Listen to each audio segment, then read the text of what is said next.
Belajar tentang bagaimana cara membagi harta warisan secara Islam. Ada banyak cara, ada yang mudah, ada yang susah. Tentu yang ingin kami tawarkan adalah yang mudah, praktis, cepat, dan insya Allah bisa langsung sekali pertemuan paham.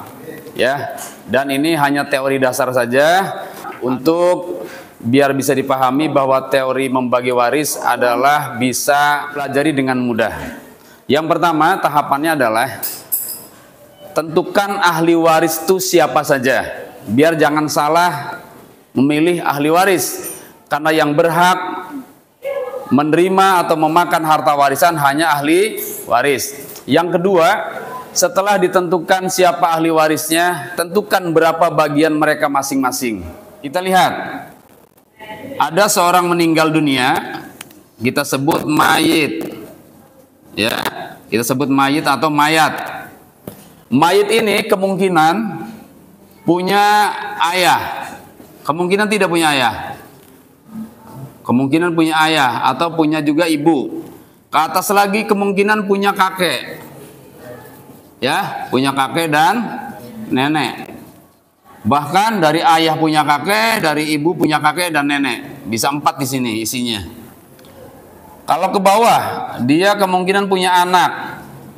Anak laki-laki atau juga anak perempuan. Ya. Perempuan. Kemudian sebagai seorang istri kadang dia punya atau dia meninggalkan suami. Apabila yang meninggal suami, maka yang ditinggal adalah istri. Kemudian dia juga kemungkinan punya saudara. Saudara, ya. Saudaranya ada laki ada perempuan. Kemungkinan dari ayah dia punya paman. Punya paman dan juga punya bibi. Dari paman bibi ini kemudian punya lagi sepupu.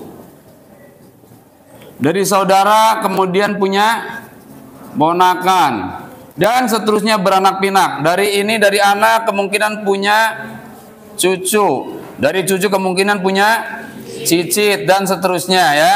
Cicit dan seterusnya. Nah, ini semua disebut ahli waris. Disebut apa? Ahli waris. Tetapi tidak semua bisa mendapatkan warisan. Walaupun ini semua disebut ahli waris, tapi tidak dimungkinkan semua dapat warisan. Nanti ada sebab akibat atau tergantung bagaimana situasi dan kondisi.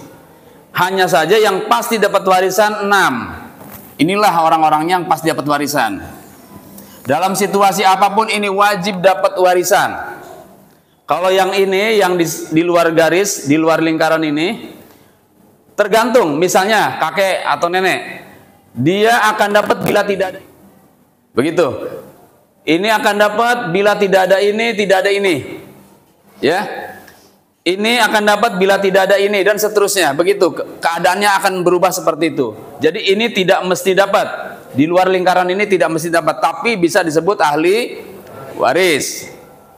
Nah, karena ini tidak akan dibahas sekarang, kita akan fokus ke 6 saja. Maka untuk mempermudah pembahasan dan penglihatan yang di luar lingkarannya dihapus untuk ditunda pembahasannya. Karena kita akan belajar hanya dasar memulai memahami cara menghitung harta warisan. Kita lihat yang 6 ini saja. Berapa bagian mereka masing-masing? Setelah diambil ya untuk hutang, bayar hutang, kemudian yang kedua adalah untuk pengurusan jenazah. Jadi uang ini, uang untuk bayar hutang diselesaikan dengan harta warisan. Setelah ini selesai, hutang dibayar, pengurusan jenazah sudah selesai, maka kemudian dibagi kepada mereka ini. Berapa bagian ayah? Menurut kaidah yang tadi dibaca dalam surat An-Nisa ayat 11 dan 12, ayah akan dapat 1/6 dan ibu akan dapat 1/6 pula. Jika ada anak laki-laki, masing-masing dapat 1/6, 1/6. Ya. Jika ada anak laki-laki, baik laki-laki saja maupun bersama anak perempuan. Yang jelas ada anak laki-lakinya, maka ayah dan ibu masing-masing dapat 1/6. Bila tidak ada anak laki-lakinya, ya, tidak ada anak lakinya, maka nanti ayah selain dapat 1/6 plus sisa. Jika apa? Jika tidak ada anak laki-laki, ya. Tapi ada anaknya hanya perempuan, maka ayah 1/6, ibu 1/6, tapi ayah dapat sisa dari harta. Bila tidak ada anak sama sekali, nih, tidak ada anak sama sekali, maka ayah dan ibu itu dapat sisa. Lalu dibagi 3.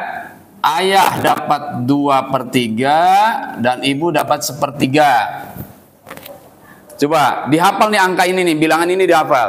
Diulang. Ayah dapat 1/6, ibu dapat 1/6 bila apa? Bila ada anak laki-laki, baik anak laki-laki saja maupun anak laki-laki bersama anak perempuan. Tapi bila anak laki-lakinya tidak ada, hanya anak perempuan saja, maka ada tambahan buat ayah. Selain 1/6 tambah sisa. Jika tidak ada anak sama sekali, maka ayah dan ibu bukan 1/6, tapi semua mereka ini dapat sisa. Lalu dari sisa ini dibagi 2, untuk dibagi 3, ayah 2/3, ibu 1/3. Jadi ayah lebih besar 2 kali ibu, begitu. Nah, ini untuk bagian ayah dan ibu. Sekarang pindah. Suami dapat 1/2 atau 1/4.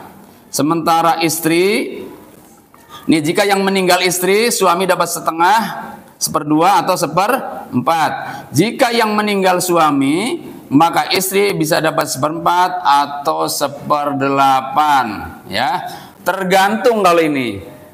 Tergantung ada anak atau tidak, baik laki maupun perempuan nih. Ada anak atau tidak. Kalau tidak ada anak, maka suami dapat 1/2 atau 1/2. Bila ada anak 1, 2 laki ataupun perempuan, maka suami dapat 1/4.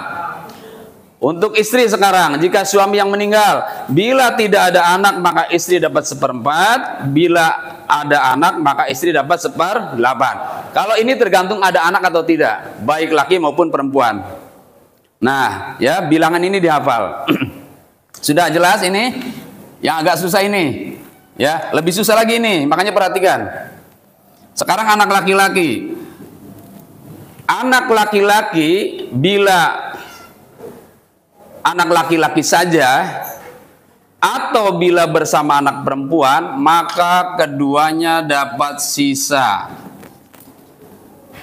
Bila anak laki-laki saja dapat sisa, bila laki-laki dan perempuan juga dapat sisa. Hanya saja nanti dari sisa ini dibagi, ya, laki-laki dikali 2, anak perempuan dikali 1. Dari sisa ini, ya, diulang. Jika anak laki-laki saja dapat sisa, jika laki-laki dan perempuan juga dapat sisa. Hanya saja kalau bersama anak perempuan, dari sisa ini dibagi laki-laki kali 2, perempuan kali 1. Berarti nanti lihat anak laki-lakinya berapa. Jika anak laki-lakinya misalnya ada 2, nih, misalnya 2 nih, ya, anak perempuannya 1, maka sisa ini dibagi berapa? Dibagi 5. Maka untuk laki-laki 1 dapat 2/5, untuk perempuan 1 dapat 1/5. Karena ini kan kali 2, ini kali 1, ya, paham ya? Jika anak laki-lakinya 4, ininya 1, berarti berapa? 9. Anak laki-laki 1/9, perempuan 2/9. Nah, ini jika terjadi anak laki-laki dan anak perempuan. Tapi untuk anak laki-laki saja tadi sudah selesai. Jika anak laki-laki saja dapat sisa. Sisanya buat anak laki-laki nanti dibagi rata. Perlu ditulis nggak untuk anak laki-laki saja? Anak laki-laki saja, ya. Anak laki-laki saja. Maka dapat apa? Dapat sisa. Dari sisa ini dibagi rata, ya, dibagi rata. Kalau hanya satu ya buat dia semua. Kalau berdua dibagi dua, kalau bertiga dibagi tiga. Pokoknya dibagi rata. Sekarang anaknya tidak laki-laki. Coba lihat. Anaknya ada hanya perempuan satu. Kalau anaknya hanya perempuan satu, berarti ini tanpa laki-laki ya. Maka dia dapat setengah harta. Anak perempuan satu dapat setengah. Ibu dapat seperenam, ayah dapat seperenam plus sisa karena nggak ada anak laki-laki. Ya, jika anak perempuannya dua sekarang, nih atau lebih, anak perempuan dua lebih ya, dua ke atas, maka dia dapat 2/3 dibagi rata. Oh begitu.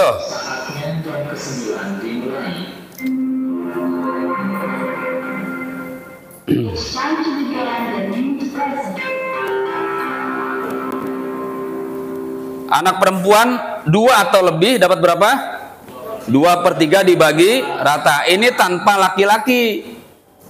Berarti ayah seperenam, ibu seperenam, ayah plus sisa. Tapi kalau tidak ada anak sama sekali, maka ini bagian apa namanya? Bagian ayah dan ibu ya. Ini dipisah begini jadinya. Nah, begitu tuh.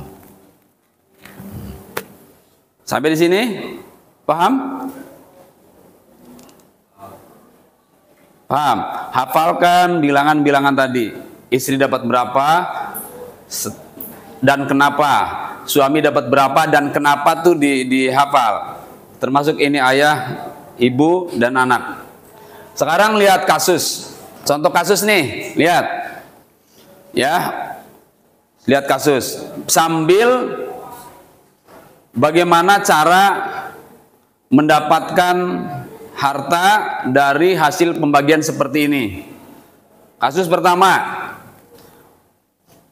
seorang meninggal dunia, ahli warisnya adalah ayah, lalu ibu, lalu anak laki-laki 2, anak perempuan 1. Ya, sekarang kita coba hitung. Dapat berapa ya? Seperenam. Ibu seperenam. Anak laki-laki, anak perempuan dapat sisa. Begini dulu ya. Sisa, dari sisa ini dibagi berapa? Dibagi berapa? Dibagi 5. Anak laki-laki dapat 2/5. Anak perempuan dapat 1/5. Begitu. Kenapa 5? Karena laki-laki kali 2, perempuan kali 1. Ya. Paham? Nah, terus setelah kita dapatkan bilangan ini, bagaimana cara membagi hartanya? Tahap berikutnya adalah untuk menyamakan pembagi dan pembilang, maka dia harus dicari kelipatan persekutuan terkecil dari 2 atau beberapa bilangan ini. 1/6 dan 1/6 KPK-nya berapa? 12/6? 6. 6 ya. 6. 1/6 kali 6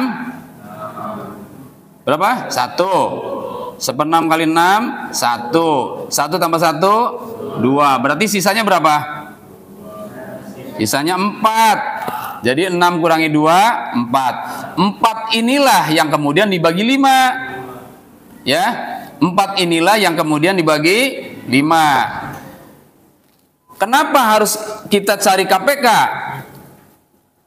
Karena untuk membagi harta, biar tidak salah, harus melalui proses cari KPK. Harta itu kemudian dibagi 6.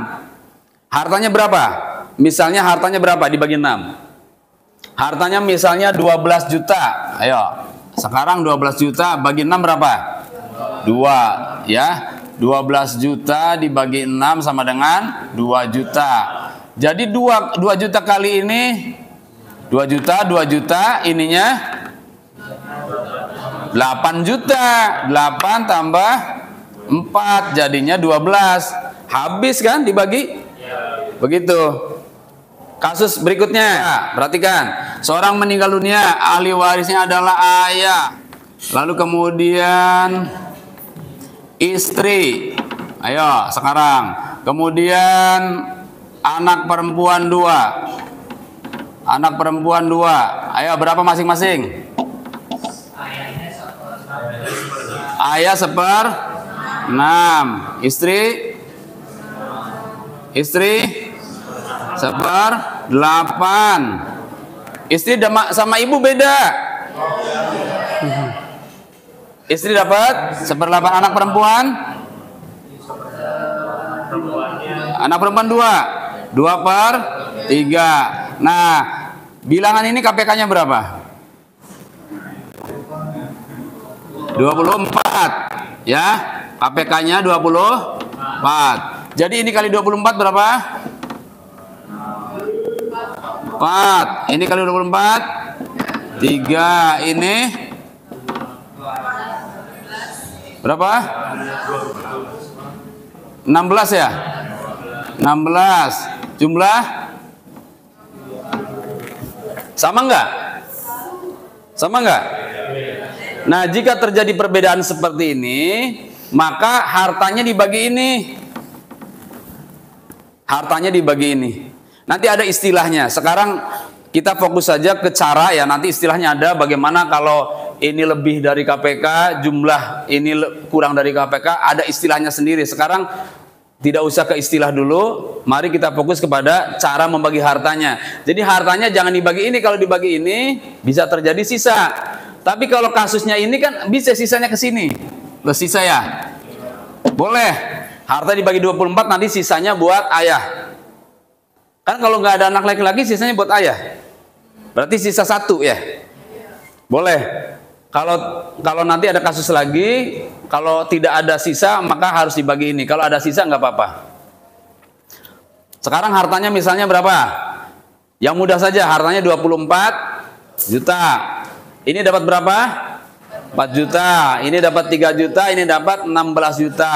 Tapi karena berhubung ada sisa, sisanya buat ayah. Begitu. Paham? Satu lagi deh, kasusnya satu lagi. Seorang meninggal dunia, ahli ibu, suami, lalu anak perempuan 1. Coba ayo. Ibu dapat berapa? 1/6. Suami 1/4. Anak perempuan 1. 1/2. Ya. KPK-nya berapa? 12. KPK 12, ini kali 12 2. Ini kali 12 3. Jumlah 11. Masih lebih kecil ya. Ada nggak yang dapat sisa? Ada nggak yang dapat sisa? Tidak ada. Yang dapat sisa hanya anak laki-laki, kalau nggak ayah. Kalau nggak ada anak laki-laki, ayah. Karena anak laki-laki tidak ada, ayah tidak ada, maka harta dibagi ini. Jangan dibagi ini. Beda dengan kasus ini. Karena ada sisa, maka harta dibagi ini tetap. Tidak dibagi ini. Kalau harta dibagi ini, nanti pas habis. Coba, hartanya misalnya ada, katakanlah 15 juta, dibagi 11, dapatnya berapa? Dihitung pakai kalkulator. Kali ini, kali ini, kali ini habis.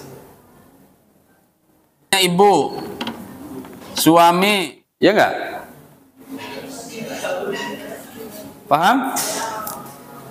Jadi tahapannya tadi, yang pertama tentukan ahli warisnya. Setelah diketahui ahli warisnya, tentukan bagian mereka masing-masing. Setelah diketahui bagian mereka masing-masing, hitung hasil atau perolehan mereka mendapatkan harta warisan dengan menggunakan rumus KPK.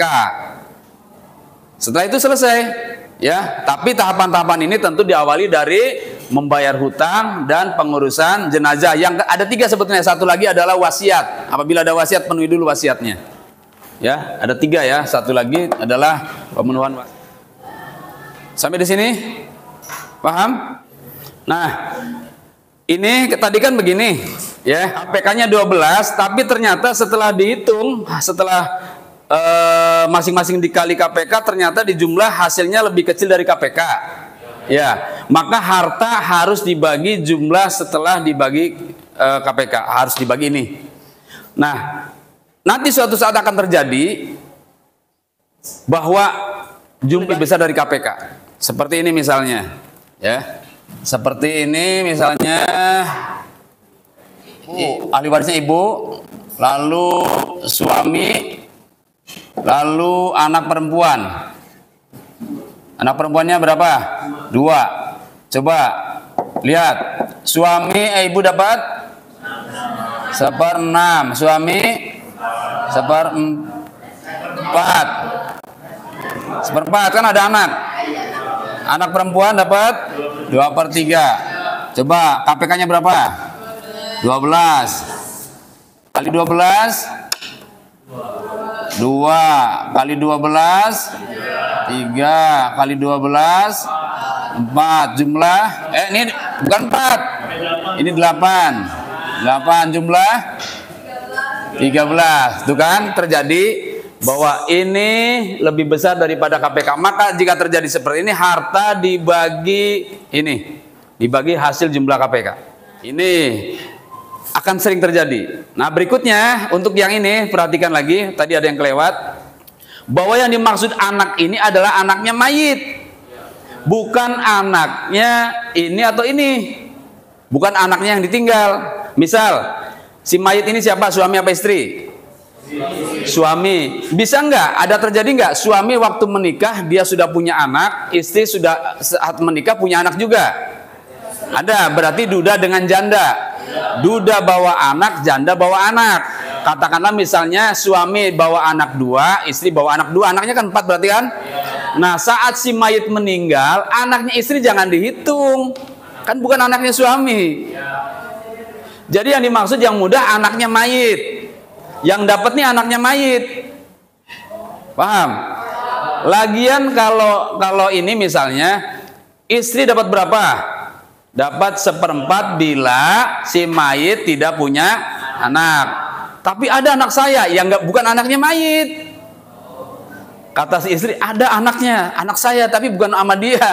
Nah, yang seperti itu bukan anaknya si mayit. Tetap statusnya si mayit tidak punya anak walaupun istri punya anak. Jadi kalau begitu istri dapat 1/4, bukan 1/8, karena si mayit nggak punya anak walaupun waktu nikah ya istrinya bawa anak. Nah begitu. Jadi yang mudah dipahami adalah mayit itu punya anak atau tidak. Jangan mengatakan suami punya anak atau tidak. Jangan begitu. Nanti akan repot memahaminya. Paham?